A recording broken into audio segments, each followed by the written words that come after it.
للہ رب العالمین والعاقبۃ للمتقین والصلاۃ والسلام علی سید الانبیاء والمرسلین وعلی آلہ واصحابہ اجمعین اما بعد فاعوذ باللہ من الشیطان الرجیم بسم اللہ الرحمن الرحیم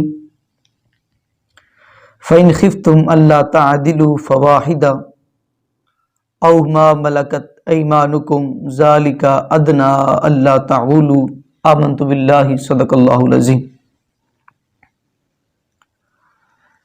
دین اسلام ہر بندہ خدا کو اس کا حق دیتا ہے، چاہے وہ چھوٹا ہے چاہے وہ بڑا ہے، چاہے وہ طاقتور ہے چاہے وہ کمزور ہے، جس کا جتنا حق بنتا ہے دین اسلام بندہ خدا کو اس کا حق دیتا ہے۔ لیکن اس کے برعکس دنیا کے قانون کے اندر ایک طاقتور کا تو حق ہے، ایک امیر کا تو حق ہے، لیکن کمزور کا، ضعیف کا کوئی حق نہیں ہے۔ ایک بڑے کا تو حق ہے لیکن چھوٹے کا کوئی حق نہیں ہے۔ اسی طرح زمانہ اسلام سے قبل بھی مرد کے تو حقوق تھے، وہ سرخ و سفید کا مالک سمجھا جاتا تھا، لیکن عورت کا کوئی حق نہیں تھا۔ وہ لوگ عورت کو گھر کی باندھی سمجھتے تھے۔ جب اسلام آیا تو اسلام نے اس عورت کو یہ حق دیا کہ کہا یہ وہ عورت ہے کہ جو تمہیں اولاد کی دولت سے نوازتی ہے، جو تمہاری اولاد کا خیال کرتی ہے، تمہارے گھر کی حفاظت کرتی ہے، جو تمہارا خیال کرتی ہے۔ فرمایا یہ وہ عورت ہے۔ اس لیے فرمایا کہ وَلَهُنَّ مِثْلُ الَّذِي عَلَيْهِنَّ، فرمایا کہ جس طرح اے مردو تمہارے حقوق ہیں ان کے اوپر، اسی طرح ان عورتوں کے حقوق تم پر ہیں۔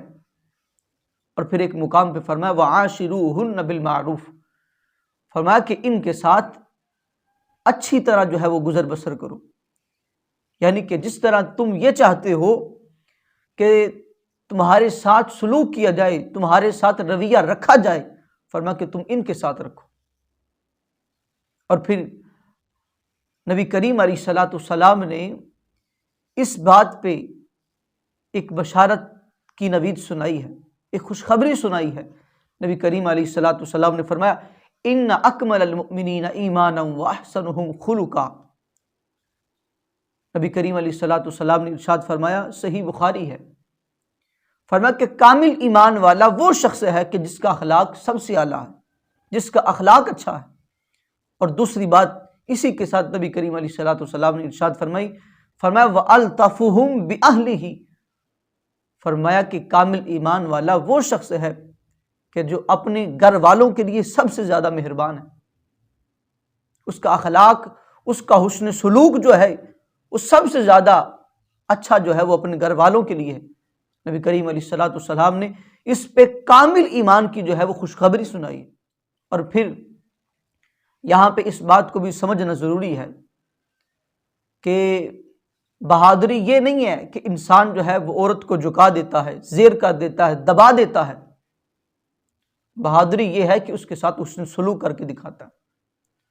بہادری یہ ہے کہ اس کی بری بات کو بھی جو ہے وہ برداشت کر کے دکھاتا ہے، اگرچہ یہ بات کٹھن ہے، بڑی دشوار ہے، مشکل ہے، لیکن بہادری تو اسی کا نام ہے نا، کہ زمانے کی ساری باتوں کو چھوڑ کے کہ زمانہ کیا کہتا ہے، لیکن انسان جو ہے وہ مدنی آقا کی فکر پہ عمل کرتے ہوئے اس کے ساتھ حسن سلوک کرے،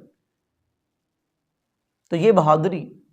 اور نبی کریم علیہ الصلوۃ والسلام نے خود اپنی زندگی کا جو اسوہ حسنہ ہمیں دیا، آپ کی زندگی ہمارے لیے روشنی کا مینارہ ہے۔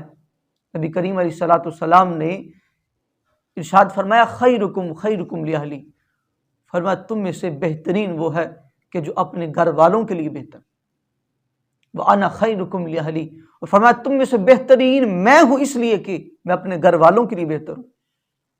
اور پھر حضور علیہ الصلوۃ والسلام سے بڑھ کر کس کا اخلاق اچھا ہو سکتا ہے؟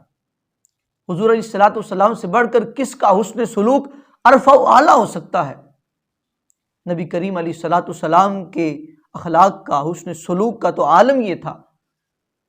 فرماتے ہیں کہ حضور علیہ الصلوۃ والسلام کی 9 ازواج کی ہر ایک کی باری جو ہے وہ 9 دنوں کے بعد آتی، لیکن فرماتی ہیں کہ کوئی بھی زوجہ یہ نہیں چاہتی تھی کہ آج حضور علیہ الصلوۃ والسلام کے حسن سلوک سے جو ہے وہ محروم رہا جائے، آج حضور کے اخلاق سے جو ہے وہ محروم رہا جائے، آج حضور علیہ الصلوۃ والسلام کی جلوہ گری سے محروم رہا جائے۔ فرماتے ہیں کہ جس دن بھی جس زوجہ کی باری ہوتی، تمام کی تمام ازواج جو ہیں اسی گھر کے اندر جو ہے وہ جمع ہو جایا کرتی۔ تو حضور علیہ الصلوۃ والسلام کی یہ سنت مبارکہ ہے کہ ان کے ساتھ حسن سلوک کیا جائے۔ میں تو فرض محبت ادا کر رہا ہوں، کسی کی ادا کو ادا کر رہا ہوں۔ اور پھر اگر گھر کا ماحول اچھا ہو، گھر کے اندر اللہ اور اس کے رسول کے احکام پہ عمل پیرا ہوتا ہو نا، تو پھر یہ دشواری نہیں ہوتی کہ بندہ حسن سلوک کرتے ہوئے بھی پریشان ہو، بندے کو یہ سوچنا پڑے کہ اب میں کیا کروں گا، اب میں کیا کہوں گا، یا اب میں نے کیسے عورت کو جو ہے وہ دبا کے رکھنا ہے، کیسے عورت پہ حکم چلانا ہے۔